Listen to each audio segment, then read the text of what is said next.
প্রিয় শিক্ষার্থীবৃন্দ, আশা করি তোমরা সকলেই ভালো আছো, নিরাপদে আছো এবং সুস্থ আছো। আগ্রাবাদ মহিলা কলেজ অনলাইন ক্লাসে তোমাদের স্বাগত। তোমাদের সাথে আছি আমি মোহাম্মদ আরিফুল ইসলাম, প্রভাষক, জীববিজ্ঞান বিভাগ, আগ্রাবাদ মহিলা কলেজ।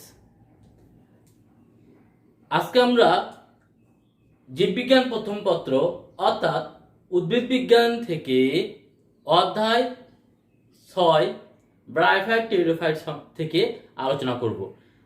গত ক্লাসে আমরা ব্রায়োফাইট টেরিডোফাইট থেকে আলোচনা করেছিলাম, ব্রায়োফাইটসের বৈশিষ্ট্যগুলো আলোচনা করেছিলাম। তো তারই ধারাবাহিকতায় ব্রায়োফাইটসের যে জেনাস উদ্ভিদ টেরিস, এই টেরিস সম্পর্কে আমরা আলোচনা করব। এই টেরিসের গঠন, জনন, জনুক্রম এবং এর যে শনাক্তকারী বৈশিষ্ট্য এই সম্পর্কে আমরা আলোচনা করব। তাহলে আসা যাক টেরিস সম্পর্কে। তোমরা চিত্র দেখতে পাচ্ছ, একটা আমরা ছবি এঁকে রেখেছি। এটা একটি এটা একটি টেরিস, এটা একটি টেরিস। বাংলাতে যা বলা হয় ফার্ন উদ্ভিদ। এই টেরিসকে বলা হয় ফার্ন উদ্ভিদ।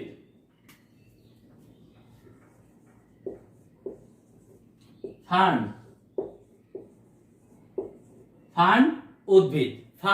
উদ্ভিদ।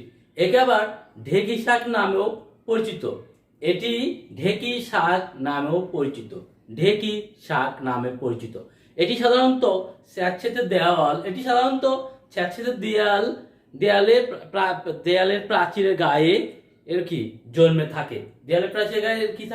জন্মে থাকে এবং এই টেরিস উদ্ভিদ সমূহ সাধারণত সূর্যের আলো বা খোলামেলা পরিবেশে জন্মাতে পছন্দ করে বলে এদেরকে সান ফার্নও বলা হয়।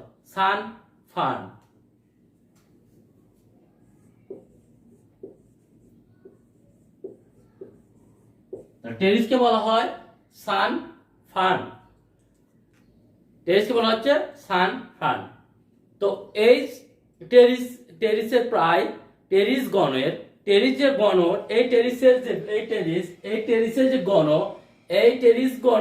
প্রায় 68 প্রজাতি উদ্ভিদ শনাক্ত করা হয়েছে এবং বাংলাদেশে এর 16টি প্রজাতি জন্মে থাকে। তাহলে সর্বমোটে এর টেরিস হচ্ছে 250 প্রজাতি বিশ্বব্যাপী, 250 প্রজাতি এবং বাংলাদেশে মাত্র কি 16টি প্রজাতির টেরিস জন্মে থাকে। এই হচ্ছে টেরিস। তাহলে আমরা এখন আলোচনা করব এই টেরিসের গঠন সম্পর্কে।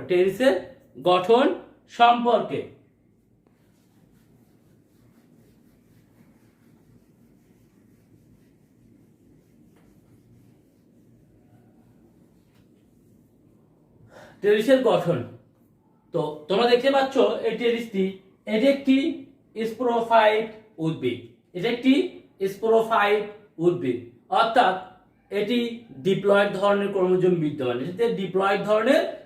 বিদ্যমান। অর্থাৎ এই উদ্ভিদটি ডিপ্লয়েড। তাহলে এটি কি, এই টেরিস উদ্ভিদ কি হচ্ছে স্পোরোফাইটিক অর্থাৎ ডিপ্লয়েড ধরনের। তোমরা দেখতে পাচ্ছ এখানে মূল, কাণ্ড, এই যে কাণ্ড, এটা হচ্ছে কাণ্ড, যা কি রাইজোমে রূপান্তরিত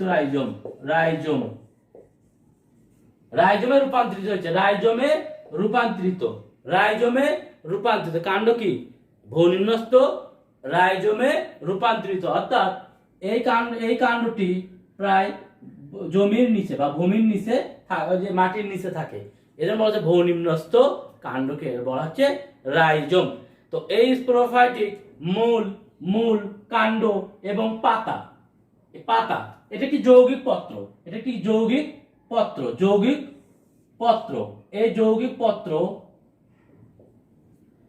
এই যৌগিক পাতা,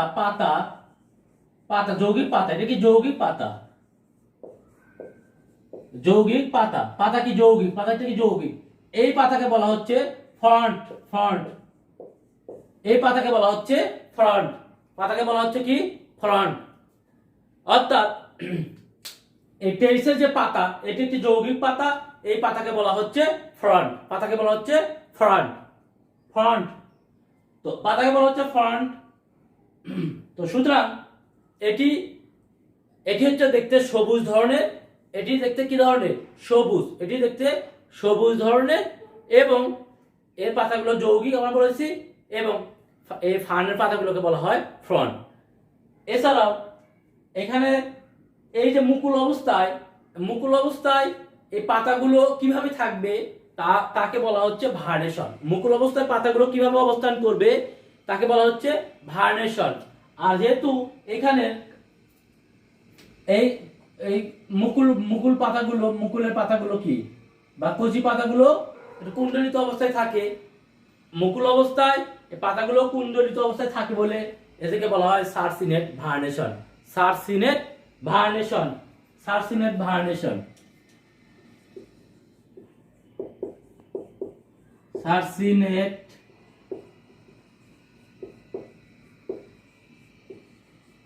সারসিনেট ভার্নেশন।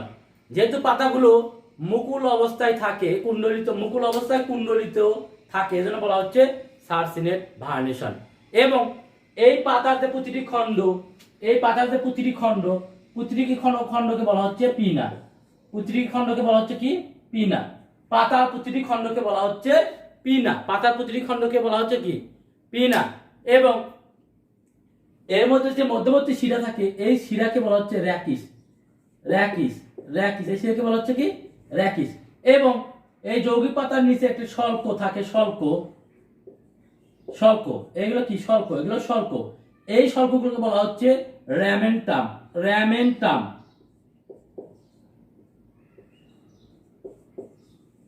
র্যামেন্টাম।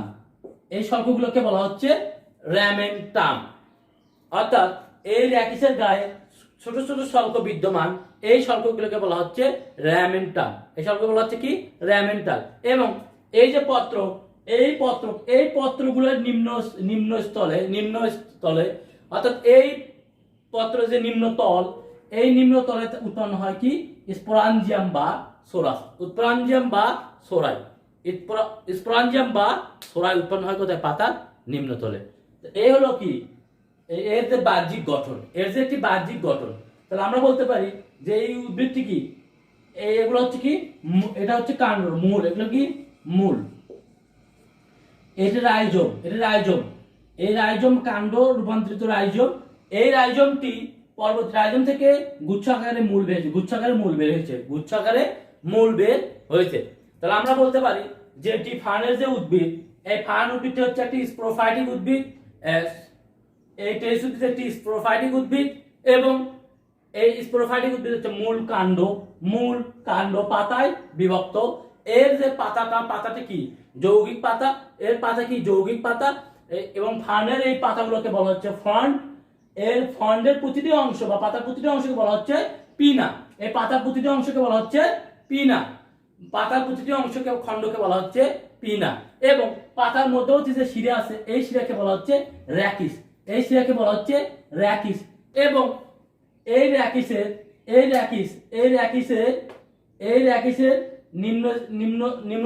নিচের দিকে কি থাকে? র্যাকিসের নিচের দিকে থাকে শল্ক। এই শল্কগুলোকে বলা হচ্ছে র্যামেন্টাম। এই শল্কগুলোকে বলা হচ্ছে র্যামেন্টাম। এবং মুকুল অবস্থায় এই পাতাগুলো কিভাবে থাকবে তাকে বলা হচ্ছে, এই কিভাবে অবস্থান করবে তাকে বলা হয় ভার্নেশন। আর এই টেরিসের মুকুল অবস্থায় এই পাতাগুলো থাকে কুণ্ডলিত। এই পাতাগুলো আছে কিরকম? কুণ্ডলিত, একটু পাকানো কুণ্ডলিত। এই কুণ্ডলিত থাকার কারণে একে বলা হচ্ছে সারসিনেট ভার্নেশন।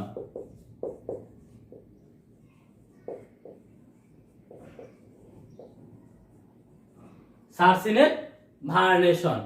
তো এই হলো টেরিস উদ্ভিদের বাহ্যিক যে গঠন। আর অভ্যন্তরীণ গঠনটা তোমরা বাসায় পড়ে নিবা। এখন আমরা আলোচনা করব এর জনন সম্পর্কে, টেরিসের জনন সম্পর্কে।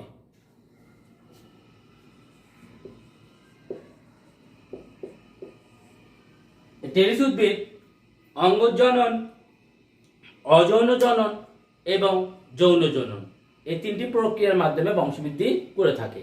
অঙ্গজ জনন, অযৌন জনন এবং যৌন জনন এই তিনটি উপায়ে টেরিস উদ্ভিদ জনন সম্পন্ন করে থাকে। তাহলে আমরা বলতে পারি যে এই যৌন জনন, এই উদ্ভিদের টেরিস উদ্ভিদের জননটি একটু বিশেষ ধরনের। এর অযৌন জনন এবং অঙ্গজ জনন সম্পূর্ণ হয় হচ্ছে স্পোরোফাইটিক উদ্ভিদে।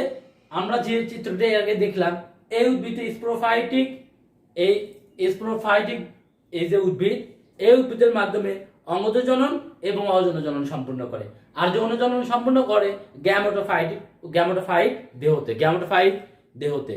এটি স্পোরোফাইট দেহতে সম্পূর্ণ করা হচ্ছে অঙ্গজ জনন এবং অযৌন জননের মাধ্যমে, এবং গ্যামেটোফাইট দেহতে সম্পূর্ণ করে যৌন জনন। অর্থাৎ যৌন জনন সম্পূর্ণ করে আলাদা একটা কি উদ্ভিদ দেহ, যেটা হচ্ছে কি গ্যামেটোফাইট উদ্ভিদ দেহ, এটাকে বলা হচ্ছে প্রোথ্যালাস। এরপরে আমরা আসতেছি এটা। এখন তোমরা এটা অন্তত জানো যে কি অঙ্গজনন সম্পূর্ণ হয় কি স্পোরোফাইটিক উদ্ভিদ। অর্থাৎ যে উদ্ভিদে তোমাদেরকে চিত্র এখন দেখালাম, এই উদ্ভিদের পত্রের কিনারায় কি হয় উৎপন্ন হয়, সোরাস উৎপন্ন হয়। এই সোরাস বা স্পোরাঞ্জিয়ামে, এই স্পোরাঞ্জিয়াম গুলো একত্রিত গঠন করে সোরাস। তাহলে এই স্পোরাঞ্জিয়াম গুলোকে উৎপন্ন হয় স্পোর।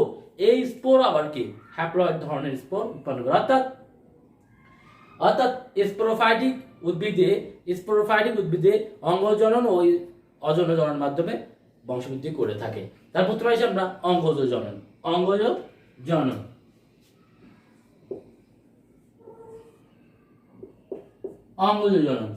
অঙ্গজ জনন হচ্ছে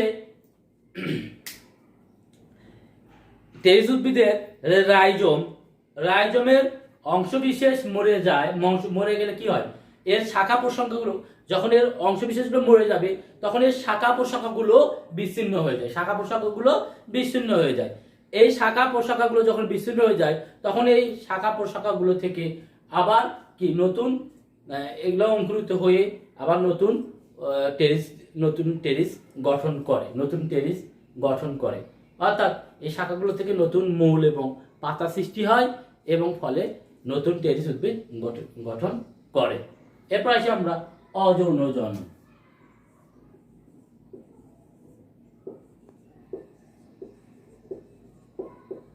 আমরা তোমরা জানো যে অযৌন জনন মানে স্পোর সৃষ্টির মাধ্যমে যে জনন সম্পূর্ণ হয় তাদেরকে বলা হচ্ছে অযৌন জনন। স্পোর সৃষ্টির মাধ্যমে, অর্থাৎ শুক্রাণু এবং ডিম্বাণুর মিলন ব্যতি রেখেই শুধু স্পোর সৃষ্টির মাধ্যমে যে জনন সম্পূর্ণ হয় তাদেরকে বলা হচ্ছে অযৌন জনন। আর হচ্ছে দেহ বিশেষের মাধ্যমে যে জনন সম্পূর্ণ হয় তাদেরকে বলা হচ্ছে অঙ্গজ জনন। আর স্পোর সৃষ্টির মাধ্যমে, অর্থাৎ দুটি গ্যামেটের মিলন ছাড়াই স্পোরের মাধ্যমে যে জনন সম্পূর্ণ হয় তাদেরকে বলা হচ্ছে অযৌন জনন, অ্যাসেক্সুয়াল রিপ্রোডাকশন। তাহলে আমরা আসি, তাহলে বলতে পারি আমরা অযৌন জনন কি স্পোর সৃষ্টির মাধ্যমে অযৌন জনন সম্পূর্ণ হয়। তাহলে পিনা পত্রে আমরা বলছিলাম কি পাতার প্রতিটি খণ্ডকে বলা হয় কি, পাতার প্রতিটি খণ্ডকে বলা হয় কি পিনা। এই যে টেরিস উদ্ভিদের পাতাকে বলা হয় ফ্রন্ট, এবং এই ফ্রন্টের প্রতিটি খণ্ডকে বলা হচ্ছে পিনা। তো সেই পিনা বা পাতার নিচের অংশে স্পোরাঞ্জিয়াম সৃষ্টি হয়, স্পোরাঞ্জিয়াম উৎপন্ন হয়। কি উৎপন্ন হয়? স্পোরাঞ্জিয়াম। তো এই স্পোরাঞ্জিয়ামের অভ্যন্তরে উৎপন্ন হয় কি স্পোর। এই স্পোরাঞ্জিয়ামের অভ্যন্তরে উৎপন্ন হয় স্পোর। স্পোরাঞ্জিয়ামে থাকে স্পোরোজেনাস টিস্যু। এই স্পোরোজেনাস টিস্যুটি পরবর্তীতে কি স্পোর মাতৃকোষ হিসেবে কাজ করে, এবং এই স্পোর মাতৃকোষগুলো পরবর্তীতে একটি স্পোরাঞ্জিয়াম থেকে 64টি পর্যন্ত স্পোর উৎপন্ন করে। 64টি স্পোর, অর্থাৎ মিয়োসিস কোষ বিভাজনের মাধ্যমে একটি স্পোরাঞ্জিয়াম থেকে 64টি স্পোর উৎপন্ন হয়। তাহলে আমরা বলেছি কি যে স্পোরাঞ্জিয়ামের অভ্যন্তরে কি উৎপন্ন হয় কি স্পোর। স্পোরাঞ্জিয়ামে থাকে স্পোরোজেনাস টিস্যু। স্পোরোজেনাস টিস্যু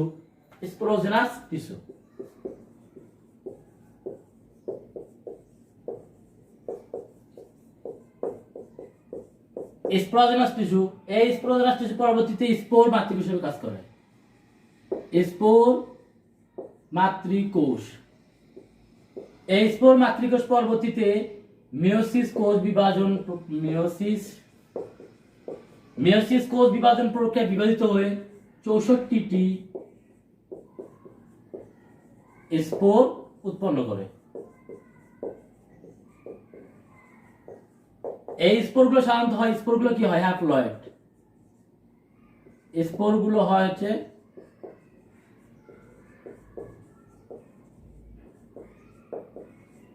স্পোরগুলো হয় হচ্ছে হ্যাপ্লয়েড। যেহেতু মিয়োসিস কোষ বিভাজন প্রক্রিয়ায় ঘটে, মিয়োসিস কোষ বিভাজন তোমরা জানো যে মিয়োসিস কোষ বিভাজন প্রক্রিয়ার মাধ্যমে আগে ছিল কি, এটা ছিল টয়সেন অর্থাৎ স্পোরোফাইট, স্পোরোফাইট ছিল টয়সেন। যেহেতু মিয়োসিস কোষ বিভাজন প্রক্রিয়া বিভাজিত হওয়ার ফলে কি এন সংখ্যক ক্রোমোজোম হয়ে গেছে, এজন্য বলা হচ্ছে হ্যাপ্লয়েড। হ্যাপ্লয়েড, ঠিক আছে, এজন্য বলা হচ্ছে কি হ্যাপ্লয়েড। তাহলে আমরা বলতে পারি যে স্পোরাঞ্জিয়ামগুলো গুচ্ছাকারে, আমরা আগে বলেছি স্পোরাঞ্জিয়ামগুলো সাধারণত গুচ্ছাকারে অবস্থান করে।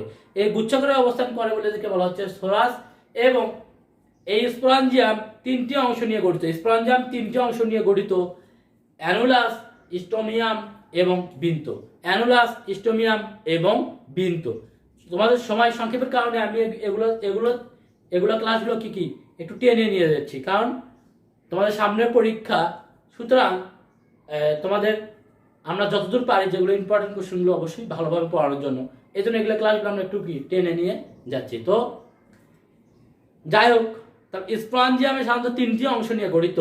একটি হচ্ছে স্টোমিয়াম, বৃন্ত এবং অ্যানুলাস। স্পোরাঞ্জিয়ামের বাইরের অংশ এটাকে বলা হচ্ছে অ্যানুলাস, এবং ভিতরে বলা হচ্ছে ভেতরে যে পাতলা অংশকে স্টোমিয়াম, এবং এদের বৃন্ত মানে বোটা। এই তিনটা অংশ নিয়ে গঠিত। তাহলে স্পোরাঞ্জিয়ামের মাধ্যমে থাকে কি স্পোরোজেনাস টিস্যু, এবং এই স্পোরোজেনাস টিস্যু পরবর্তীতে স্পোর মাতৃকোষ হিসেবে কাজ করে, এবং পরবর্তীতে স্পোর মাতৃকোষ মিয়োসিস কোষ বিভাজন প্রক্রিয়ায় বিভাজিত হয়ে 64টি হ্যাপ্লয়েড স্পোর উৎপন্ন করে। হ্যাপ্লয়েড স্পোর উৎপন্ন করে। পরবর্তীতে অনুকূল পরিবেশে এই হ্যাপ্লয়েড উদ্ভিদ অঙ্কুরিত হয়। হ্যাপ্লয়েড কি? হ্যাপ্লয়েড স্পোরটি অঙ্কুরিত হয়। অনুকূল পরিবেশে হ্যাপ্লয়েড উদ্ভিদটি অঙ্কুরিত হয়ে গঠন করে যে গ্যামেটোফাইট দেহ বা হ্যাপ্লয়েড উদ্ভিদ। গ্যামেটোফাইটিক দেহ বা হ্যাপ্লয়েড উদ্ভিদ। তাহলে তোমরা বুঝতে পারো, তাহলে তোমরা দেখো এখানে স্পোরোফাইটিক উদ্ভিদ থেকে উৎপন্ন হয়, স্পোরোফাইটিক উদ্ভিদের যে সোরাস বা যে পাতার, এই পাতা উৎপন্ন হয় কি উৎপন্ন হয়? স্পোরাঞ্জিয়াম। এই স্পোরাঞ্জিয়ামের গুচ্ছকার বলা হয় সোরাই বা সোরাস। এই সোরাই বা স্পোরাঞ্জিয়াম গুলোর মধ্যে থাকে স্পোরোজেনাস টিস্যু। এই স্পোরোজেনাস টিস্যু পরবর্তীতে স্পোর মাতৃকোষ হিসেবে কাজ করে। পরবর্তীতে এই স্পোরোফাইটিক যে স্পোরাঞ্জিয়ামের মধ্যে কি মিয়োসিস কোষ বিভাজন হয়। মিয়োসিস কোষ বিভাজনের মাধ্যমে 64টি স্পোর উৎপন্ন হয়, যা হয় হচ্ছে কি হয়? যা হয় হ্যাপ্লয়েড ধরনের স্পোর উৎপন্ন করে। হ্যাপ্লয়েড ধরনের স্পোর উৎপন্ন করে। পরবর্তীতে এই হ্যাপ্লয়েড স্পোর অঙ্কুরিত হয়েও গঠন করে গ্যামেটোফাইটিক দেহ। গ্যামেটোফাইটিক দেহ। তাহলে আমরা বলতে পারি যে এদের জীবন চক্রে প্রথমে কি স্পোরোফাইটিক দেহ দশা এবং গ্যামেটোফাইটিক দশা, এই দুটি দশায় অবশ্যই বিদ্যমান।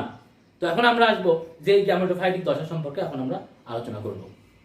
তো টেরিস উদ্ভিদের গ্যামেটোফাইটিক দেহ। টেরিস উদ্ভিদের গ্যামেটোফাইটিক দেহ। তো আমরা বলেছিলাম যে স্পোরাঞ্জিয়ামের স্পোরোফাইটিক উদ্ভিদ দেহ থেকে স্পোরাঞ্জিয়ামের মাধ্যমে উৎপন্ন হয় স্পোর। এই স্পোরটি হচ্ছে কি? এই স্পোরটি হ্যাপ্লয়েড ধরনের। স্পোরটি কি ধরনের? হ্যাপ্লয়েড ধরনের। এই হ্যাপ্লয়েড ধরনের স্পোর অঙ্কুরিত হয়ে ক্রমাগত মাইটোসিস কোষ বিভাজনের মাধ্যমে হৃৎপিণ্ডাকার বা হার্ট আকার সবুজ অঙ্গ সৃষ্টি করে। এটিকে বলা হচ্ছে ফার্নের গ্যামেটোফাইটিক দেহ। এটি ফার্নের কি? গ্যামেটোফাইট বা গ্যামেটোফাইট দেহ। এই যে চিত্র দেখতে পাচ্ছ তোমরা, এটি কি? এই স্পোর সেই স্পোরাঞ্জিয়াম থেকে যে হ্যাপ্লয়েড স্পোর, এই হ্যাপ্লয়েড স্পোর পরবর্তীতে অঙ্কুরিত হয়ে হ্যাপ্লয়েড স্পোরটি ক্রমাগত অঙ্কুরিত হয়ে ক্রমাগত মাইটোসিস কোষ বিভাজন প্রক্রিয়ার মাধ্যমে বিভাজিত হয়ে হৃৎপিণ্ডাকার সবুজ বর্ণের একটি গ্যামেটোফাইটিক দেহ উৎপন্ন করে। গ্যামেটোফাইটিক দেহ সবুজ উৎপন্ন করে। এটিকে বলা হচ্ছে ফার্নের গ্যামেটোফাইটিক দেহ। ফার্নের গ্যামেটোফাইটিক দেহ। অর্থাৎ এই স্পোরটি হ্যাপ্লয়েড ধরনের স্পোর অঙ্কুরিত হয়ে ক্রমাগত মাইটোসিস কোষ বিভাজন প্রক্রিয়ায় বিভাজিত হয়ে একটি সবুজ এবং হৃৎপিণ্ডাকার একটা অঙ্গের সৃষ্টি করে। এই অঙ্গকে বলা হচ্ছে সাধারণত ফার্নের গ্যামেটোফাইটিক দেহ এবং একে বলা হয় ফার্ন প্রোথ্যালাস। ফার্নের প্রোথ্যালাস, এটাকে বলা হয় কি? প্রোথ্যালাস। একে বলা হয় প্রোথ্যালাস।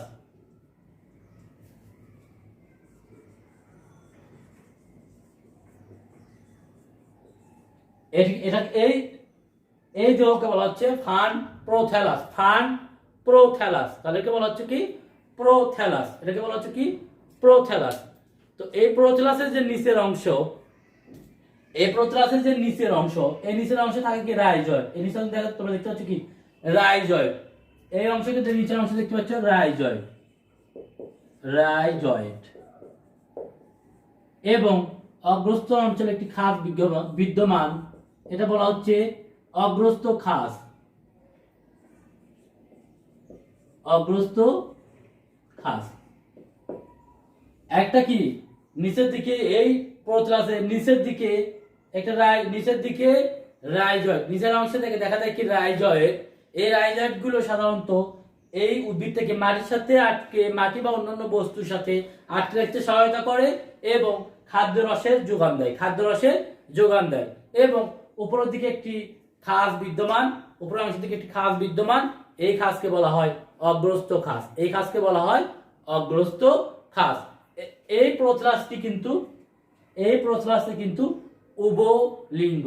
উভলিঙ্গ। এই প্রোথ্যালাসে কি? উভলিঙ্গ। অর্থাৎ এখানে কি?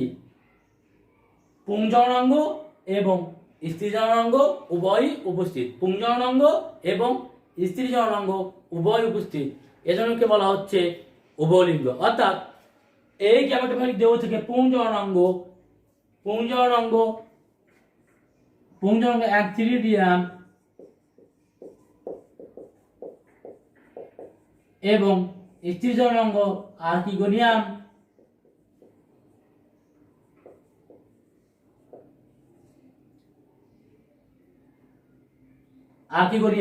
পুংজননাঙ্গ অ্যান্থিরিডিয়াম এবং আর্কিগোনিয়াম, অ্যান্থিরিডিয়াম আর স্ত্রী জননাঙ্গ আর্কিগোনিয়াম উৎপন্ন হয়। অর্থাৎ পুংজননাঙ্গ অ্যান্থিরিডিয়াম এবং স্ত্রী জননাঙ্গ আর্কিগোনিয়াম এই দেহে হয়ে থাকে। এই জন্য বলা হচ্ছে, এদেরকে বলা হচ্ছে উভলিঙ্গ। এদেরকে বলা হচ্ছে উভলিঙ্গ। অর্থাৎ পুংজননাঙ্গ অ্যান্থিরিডিয়াম এবং স্ত্রী জননাঙ্গ আর্কিগোনিয়াম উভয়ই এই দেহ থেকে উৎপন্ন হয়। উভয় কি? একই দেহ থেকে উৎপন্ন হয় বলে এদেরকে, এই প্রোথ্যালাসকে বলা হচ্ছে উভলিঙ্গ। এবং এদের এই প্রোথ্যালাসকে আবার বলা হয় সহবাসী। এই প্রোথ্যালাসকে বলা হয় সহবাসী। অর্থাৎ এই আর্কিগোনিয়াম উৎপন্ন হয় কি? আর্কিগোনিয়াম স্ত্রী জননাঙ্গ উৎপন্ন হয় ডিম্বাণু এবং অ্যান্থিরিডিয়াম পুংজননাঙ্গ এবং উৎপন্ন হয় শুক্রাণু। শুক্রাণু এবং ডিম্বাণু একই দেহ থেকে উৎপন্ন হয় বলে এদেরকে বলা হচ্ছে সহবাসী। অর্থাৎ এখান থেকে উৎপন্ন ডিম্বাণু এবং অ্যান্থিরিডিয়াম থেকে উৎপন্ন শুক্রাণু মিলনের মাধ্যমে কি নিষেক সম্পন্ন করে, এজন্য এদেরকে বলা হচ্ছে সহবাসী। এই থ্যালাসকে বলা হচ্ছে সহবাসী। তো এই হলো কি? উদ্ভিদের যে গ্যামেটোফাইট, তেইশ উদ্ভিদের গ্যামেটোফাইটিক দেহ, এই গ্যামেটোফাইটিক দেহ হচ্ছে এইটি। তাহলে আমরা প্রথমে বলতে পারি যে কি? স্পোরোফাইটিক দশার মাধ্যমে যে স্পোরাঞ্জিয়ামের মাধ্যমে যে হ্যাপ্লয়েড স্পোর হয়, সেই হ্যাপ্লয়েড স্পোরটি অঙ্কুরিত হয়ে ক্রমাগত বিভাজনের ফলে ক্রমাগত মাইটোসিস কোষ বিভাজনের ফলে একটি নতুন হৃৎপিণ্ডাকার সবুজ অঙ্গের সৃষ্টি করে। এই অঙ্গটির নাম হচ্ছে ফার্নের গ্যামেটোফাইট, আর একে বলা হচ্ছে প্রোথ্যালাস। একে বলা হচ্ছে কি? প্রোথ্যালাস।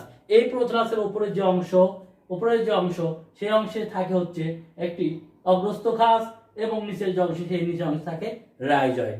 এর যে অঙ্কীয় তলে এই যেহেতু রাইজয়েড থাকে এবং এর অঙ্কীয় তলে বা অর্থাৎ নিচের তলে, নিম্নের তলে থাকে কি? থাকে হচ্ছে স্ত্রী জননাঙ্গ। এই অগ্রস্ত খাসের সাথে থাকে স্ত্রী জননাঙ্গ অর্থাৎ আর্কিগোনিয়াম এবং এই রাইজয়েডের মাঝে অঙ্কীয় তলে রাইজয়েডের নিচের রাইজয়েড অংশে থাকে কি হচ্ছে পুংজননাঙ্গ অ্যান্থিরিডিয়াম এবং স্ত্রী জননাঙ্গ থেকে উৎপন্ন হয় ডিম্বাণু এবং পুং জননাঙ্গ থেকে উৎপন্ন হয় শুক্রাণু। পরবর্তীতে এই শুক্রাণু এবং ডিম্বাণুর যে মিলনের ফলে কি হয়, সম্পূর্ণ হয় নিষেক সম্পূর্ণ হয়ে আবার কি স্পোরোফাইটিক স্পোর স্পোরোফাইটিক একটি স্পোর তৈরি হয়। এই স্পোরকে বলা হচ্ছে স্পোর। এই স্পোরকে বলা হচ্ছে স্পোর। অর্থাৎ শুক্রাণু এবং ডিম্বাণুর মিলনের ফলে যে জনন সম্পূর্ণ হয় তাই এই জননকে বলা হচ্ছে যৌন জনন। আর এদের ফলে যে নিষেক সম্পূর্ণ, অর্থাৎ শুক্রাণু এবং ডিম্বাণুর মিলনের ফলে এদের নিষেক সম্পূর্ণ হওয়ার পরে একটা জাইগোট উৎপন্ন হয়। এই জাইগোটকে বলা হচ্ছে স্পোর। এই স্পোর আবার N+N অর্থাৎ স্পোরোফাইট। এই স্পোর আবার কি স্পোরোফাইট। এই স্পোর হচ্ছে স্পোরোফাইট। তাহলে আমরা বলতে পারি যে এটি কি N সংখ্যক ক্রোমোজোম এবং এখানে শুক্রাণু এবং ডিম্বাণু দুটি উৎপন্ন হয় বলে এদেরকে বলা হচ্ছে সহবাসী এবং একইতে আর্কিগোনিয়াম এবং অ্যান্থিরিডিয়াম থাকার কারণে এদেরকে বলা হচ্ছে পুংজননাঙ্গ এবং স্ত্রীজননাঙ্গ থাকার কারণে এদেরকে বলা হচ্ছে উভলিঙ্গ। অর্থাৎ তাহলে আমরা বলতে পারি যে এটি ফান প্রোথলাস উভলিঙ্গ এবং ফান প্রোথলাস হচ্ছে সহবাসী। তো এ হলো গ্যামেটোফাইটিক দেহের বর্ণনা। এখন আমরা আলোচনা করব যৌন জনন সম্পর্কে। যৌন জনন পুং গ্যামেট এবং স্ত্রী গ্যামেটের মিলনের ফলে যে জনন সম্পূর্ণ হয় তাদেরকে বলা হচ্ছে যৌন জনন। অর্থাৎ এখানে শুক্রাণু এবং ডিম্বাণুর মিলনের ফলে যে জনন সম্পূর্ণ হয় তাদেরকে বলা হচ্ছে যৌন জনন। এখানে আমরা পড়েছি যে স্ত্রী পুং জননাঙ্গ হচ্ছে অ্যান্থিরিডিয়াম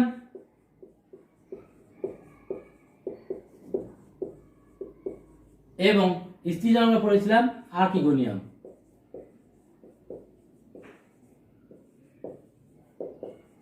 তাহলে কি এটি কি পুং জননাঙ্গ কি অ্যান্থিরিডিয়াম এবং স্ত্রী জননাঙ্গ হচ্ছে আর্কিগোনিয়াম। স্ত্রী জননাঙ্গ এটা হচ্ছে কি পুং, এটা কি পুং অর্থাৎ পুরুষ পুং জননাঙ্গ।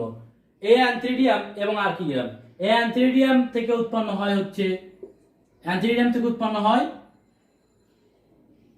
এই অ্যান্থিরিডিয়াম থেকে আবার মাইটোসিস কোষ বিভাজন প্রক্রিয়ায় বিভাজিত হয়ে এখানে উৎপন্ন হয় শুক্রাণু।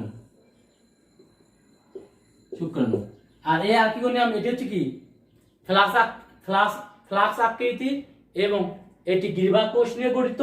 এই আর্কিগোনিয়াম উৎপন্ন হয় হচ্ছে ডিম্বাণু এবং এই শুক্রাণু এবং ডিম্বাণুর ফলে যে জনন সম্পূর্ণ হয় তাদেরকে মিলনের ফলে যে জনন সম্পূর্ণ হয় তাদেরকে বলা হচ্ছে যৌন জনন।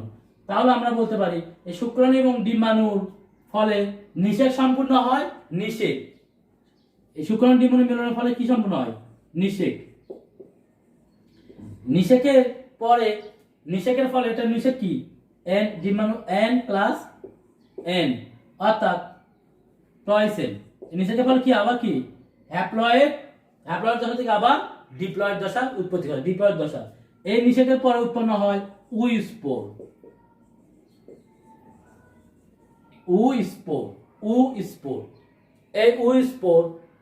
এই স্পোর গুলো পরবর্তীতে কি হয়, এই স্পোর পরবর্তীতে আবার অঙ্কুরিত হয়ে স্পোরোফাইটিক দশা স্পোরোফাইটিক উদ্ভিদ সৃষ্টি করে। অর্থাৎ এই স্পোরোফাইটের প্রথম এই স্পোর গুলো আমরা বলতে পারি যে স্পোর হচ্ছে কি, তাহলে এই স্পোর আমরা বলতে পারি স্পোরোফাইটের প্রথম কোষ এবং গ্যামেটোফাইটের প্রথম কোষ হচ্ছে কি স্পোর। গ্যামেটোফাইটের প্রথম কোষ স্পোরাঞ্জিয়া থেকে উৎপন্ন স্পোর। আর স্পোরোফাইটিকের দশার প্রথম স্পোর হচ্ছে স্পোর। প্রথম স্পোর কি স্পোর। এই স্পোর পুনঃ বিভাজনের মাধ্যমে কি করে নতুন স্পোরোফাইট উদ্ভিদের সৃষ্টি করে।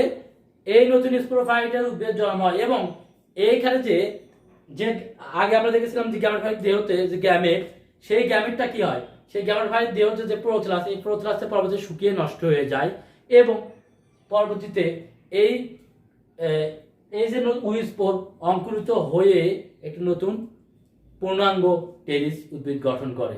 তো এই হলো মোটামুটি কি টেরিস উদ্ভিদের জনন। টেরিস উদ্ভিদের কি জনন।